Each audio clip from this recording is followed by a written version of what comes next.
Bienvenidos hermanos y oyentes una vez más a la clase de Escuela Bíblica Dominical, un programa diseñado para estudiar y aprender cada día más de la palabra de Dios. El día de hoy vamos a culminar la unidad número 8 con el estudio 39 titulado Del orgullo a la humildad. Muchas veces cuando logramos una meta o cerramos etapas de la vida en forma victoriosa, tendemos a pensar que son nuestras habilidades, algunas cualidades especiales que podamos tener, las que nos permitieron llegar a ese éxito. Sin embargo, los creyentes tienen dones y talentos que Dios potencia para que podamos lograr todas las metas propuestas. Para cerrar esta unidad, veremos la etapa final del reinado de David y cómo, aun a pesar de sus errores, es a día de hoy una gran gloria hebrea. Como siempre, un poco de contexto. Hoy vamos a tratar el capítulo 24 del segundo libro de Samuel. Este capítulo contiene las últimas acciones del rey David al frente del pueblo hebreo. El capítulo puede dividirse en tres grandes acontecimientos: el censo, la plaga que azota al pueblo y finalmente la edificación del altar en Araúna. Este capítulo también resume los últimos días de la vida del rey David, a saber, la realización de una acción contraria al Señor, el reconocimiento por parte de David de haber realizado esta acción, el arrepentimiento y la posterior aceptación del castigo, entendido como la aceptación de la consecuencia que trae actuar contrariamente a lo que Dios quiere de nosotros. Primera parte de la lección del día de hoy, titulada Orgullo y vanidad del rey David. Su contexto bíblico lo encontramos en el segundo libro de Samuel, capítulo 24, versículos del 1 al 9. Volvió a encenderse la ira de Jehová contra Israel, e incitó a David contra ellos a que dijese: Ve, haz un censo de Israel y de Judá. Y dijo el rey a Joab, general del ejército que estaba con él: Recorre ahora todas las tribus de Israel, desde Dan hasta Beerseba, y haz un censo del pueblo, para que yo sepa el número de la gente. Joab respondió al rey: Añada Jehová tu Dios al pueblo 100 veces tanto como son, y que lo vea mi señor el rey. Mas, ¿por qué se complace en esto mi señor el rey? Pero la palabra del rey prevaleció sobre Joab y sobre los capitanes del ejército. Salió pues Joab con los capitanes del ejército de delante del rey para hacer el censo del pueblo de Israel. Después que hubieron recorrido toda la tierra, volvieron a Jerusalén al cabo de 9 meses y 20 días. Y Joab dio el censo del pueblo al rey, y fueron los de Israel 800,000 hombres fuertes que sacaban espada, y los de Judá 500,000 hombres. La palabra nos narra la idea de la realización de un censo por parte del rey David. Este censo básicamente tenía un sentido, al menos desde el punto de vista militar. Al cambiar la composición geopolítica del reino desde una confederación de tribus a una monarquía, era necesario que el rey supiera cuál era precisamente el tamaño de su ejército. En la antigüedad, el crecimiento de una nación radicaba, en parte, en la capacidad de su ejército para conquistar o defenderse. Así las cosas, si esa idea era tan lógica, ¿por qué entonces se encendió la ira de Dios? Una primera respuesta es que Dios no está atado a la lógica humana, por lo que los actos que nos parecen extraordinarios son solo una muestra de la omnipotencia de Dios. En segundo lugar, ubiquemos que en Éxodo 30:12 se habla de la propiedad de Dios sobre su pueblo. En la cultura antigua, un hombre solo tenía derecho a contar o a realizar un censo sobre lo que le pertenecía. Solo Jehová tenía derecho a ordenar un censo. Y si David lo hacía, era por orden de Dios y no por iniciativa suya. Solo Joab mostró contrariedad a esta idea. Este oficial ya había demostrado en varias oportunidades no tener miedo de hablar con el rey cuando consideraba que estaba equivocado. Y en esta ocasión, pensando en el pueblo y en el bienestar de su rey, le pidió reconsiderar su necio deseo de censar a la nación. Aquí David evidenció claramente un poco de orgullo, en tanto quiso tomar crédito del crecimiento notable que había tenido Israel. Sí, bajo su reinado, pero guiado de la mano de Jehová primordialmente. Otra evidencia de ello es que en el versículo 4 nos muestran un burdo argumento de autoridad. La palabra del rey prevaleció. Lo cierto es que este censo tomó 10 meses en realizarse, evidenciándose posteriormente que habían 300.000 hombres de guerra entre las 12 tribus de Israel, reflejando un total estimado de población de alrededor de 6 millones de personas en Israel. La segunda parte de la lección del día de hoy se titula Arrepentimiento y castigo. Su contexto bíblico lo encontramos en el segundo libro de Samuel, capítulo 24, versículos del 10 al 15. Después que David hubo censado al pueblo, le pesó en su corazón, y dijo David a Jehová: Yo he pecado gravemente por haber hecho esto. Mas ahora, oh Jehová, te ruego que quites el pecado de tu siervo, porque yo he hecho muy neciamente. Y Jehová envió la peste sobre Israel desde la mañana hasta el tiempo señalado, y murieron del pueblo desde Dan hasta Beerseba 70.000 hombres. Una vez el rey tuvo el número, nos narra la escritura que sintió pesar en su corazón, dándose cuenta con ello de que había ofendido al Señor. Inmediatamente procedió a elevar una oración de confesión y súplica de perdón a Dios. Esta oración también fue respondida por Dios a través del profeta Gad. Nos narra la escritura que el Señor habló a través de este profeta, poniendo en manos de David la escogencia del castigo pertinente a su acción desafiante del poder de Dios. 7 años de hambre, persecución de sus enemigos por 3 meses o 3 días de peste en la tierra. Con la hambruna, Israel debería depender de las naciones vecinas para obtener alimento. Con la persecución, Israel tendría que luchar con enemigos que le rodeaban geográficamente. Y con la peste, habría claramente muerte, sin importar la condición social de aquellos que la padecieran. David entendió entonces que sabía que debía ponerse bajo la disciplina de Dios. De lo cual, si nos detenemos a considerar por un momento, 2 de estos castigos tenían incidencia directa de los hombres, a saber, la hambruna y la guerra. Además, exponerse a la disciplina del Señor como frase implicaba renunciar, entre comillas, a los privilegios de ser rey. La hambruna no le afectaría por su propia riqueza y condición de majestad. La guerra tampoco le afectaría, debido a que había un decreto donde él tenía prohibido ir a la guerra por su valía como líder. Ya habíamos visto en clases anteriores que sus mismos soldados se rehusaron a que él participara en la guerra por su valor como comandante y líder. En cambio, la peste era la única opción donde él sufriría junto a su pueblo como un israelita más, dándose cuenta del verdadero arrepentimiento que estaba mostrando el Señor por la acción contraria que había llevado a frente. Tercera parte de la lección del día de hoy se titula Humillación y perdón. Su contexto bíblico lo vamos a encontrar en el segundo libro de Samuel, desde los versículos 16 en adelante, hasta el final del capítulo.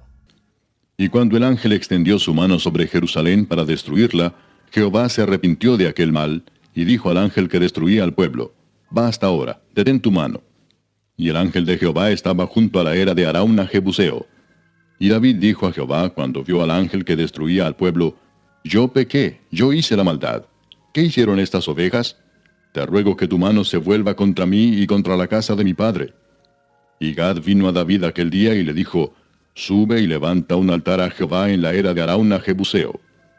Subió David conforme al dicho de Gad, según había mandado Jehová. Y Arauna miró y vio al rey y a sus siervos que venían hacia él. Saliendo entonces Arauna se inclinó delante del rey, rostro a tierra. Y Arauna dijo: ¿Por qué viene mi señor el rey a su siervo?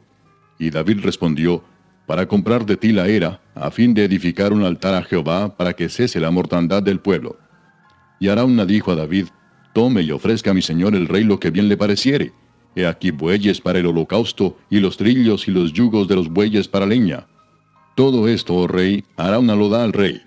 Luego dijo Arauna al rey: Jehová tu Dios te sea propicio. Y el rey dijo a Arauna: No, sino por precio te lo compraré. porque no ofreceré a Jehová mi Dios holocaustos que no me cuesten nada. Entonces David compró la era y los bueyes por 50 siclos de plata. Y edificó allí David un altar a Jehová, y sacrificó holocaustos y ofrendas de paz. Y Jehová oyó las súplicas de la tierra, y cesó la plaga en Israel. Nos narra la escritura que sí, en efecto, inició la peste. Y narra la escritura que murieron desde Dan hasta Beerseba unos 70,000 hombres. También se nos dice que Jehová se arrepintió de ese mal, lo que también evidenció la sabiduría de David al actuar, ya que el hombre pecaminoso, a diferencia de Jehová, siente muy poco aprecio por sus semejantes hasta que es transformado por Cristo en el interior de su corazón. Y recordemos que en 2 de los castigos quedaba a merced de los hombres por voluntad permisiva de Jehová, por lo cual David no había podido obtener misericordia de parte de los hombres que se comportaban de manera pecaminosa y perversa. David no podía confiar en la buena voluntad de los hombres, por lo que estar en Dios, incluso para tolerar disciplina, es mucho mejor que la mano del hombre. Nos enseña la escritura que David se encontró con el profeta Gad, quien le dijo que construyera, por orden de Jehová, un altar en la era de Araúna Jebuseo. Las eras se encontraban normalmente en lugares altos para poder alcanzar brisa. Particularmente, la era de Araúna tiene una rica historia. En segundo libro de Crónicas, capítulo 3, versículo 1, la era de Araúna estaba en el monte Mori, la misma colina donde Abraham ofreció a Isaac en sacrificio, cuestión que podemos validar en Génesis capítulo 22, versículo 2, y es la misma serie de colinas donde Jesús murió en la cruz. David quería transformar este lugar en uno de sacrificio y adoración, por lo que este lugar se transformó posteriormente en el sitio del templo de Salomón. Araúna decide darle al rey la era, pero David insiste en comprarla. Pensemos, si hubiese sido de otra manera, ¿sería sacrificio? Indudablemente no. David no estaría realizando un sacrificio, sino que sería de parte de Araúna quien gratuitamente se está desprendiendo de un bien. Técnicamente no le había costado nada a David si recibía la era gratuitamente de parte de Araúna. Por ende, no sería un sacrificio. En palabras de Clark, ningún hombre estimará las ordenanzas de Dios si estas ordenanzas no le cuestan nada. Sacrificó entonces allí David ofrendas de paz, viniendo la expiación de su pecado a través de la sangre de un sustituto aprobado. Dios finalmente aceptó el sacrificio del rey, consumiéndolo con fuego del cielo, honrando el deseo de perdón de David y respondiéndole con bendición divina del cielo. Siempre sucede de esta manera cuando los hombres se acercan al Dios y Padre en busca de perdón y comunión. Como parte final de la clase del día de hoy, tenemos las aplicaciones del estudio. En primer lugar, los propósitos valen más para Dios que las acciones. Siempre que no sea una acción evidentemente pecaminosa y contraria a nuestro Señor, lo importante es realizar las cosas, no buscando la gloria personal, sino honrar a Dios quien nos da todo. Ese debe ser siempre, en todo momento, nuestro verdadero propósito a la hora de emprender o realizar alguna acción. En segundo lugar, tenemos que la arrogancia siempre es mala consejera. Es muy fácil sentir que el éxito llega a nuestras vidas por obra de nuestro esfuerzo individual, de nuestras aptitudes y talentos.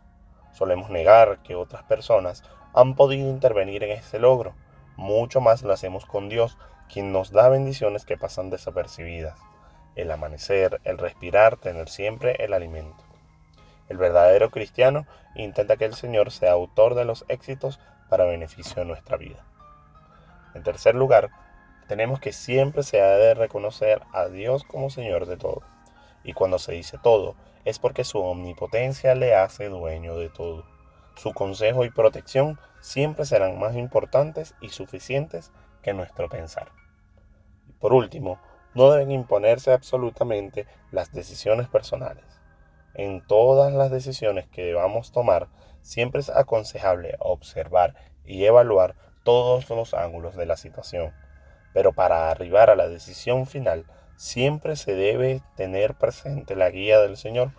Él es quien sabe lo que es mejor para nuestra vida.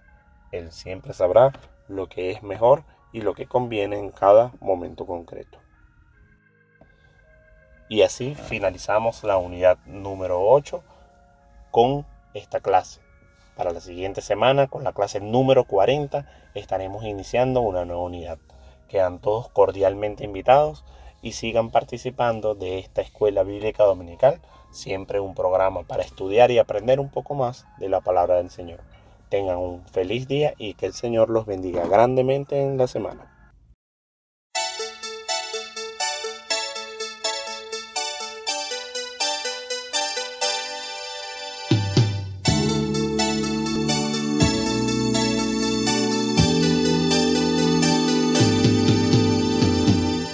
Como una sierva, quiero amar a mi Señor. Humildemente, solo tengo que decir que yo soy alguien que no quiere jugar más, quien necesita realmente ya vivir.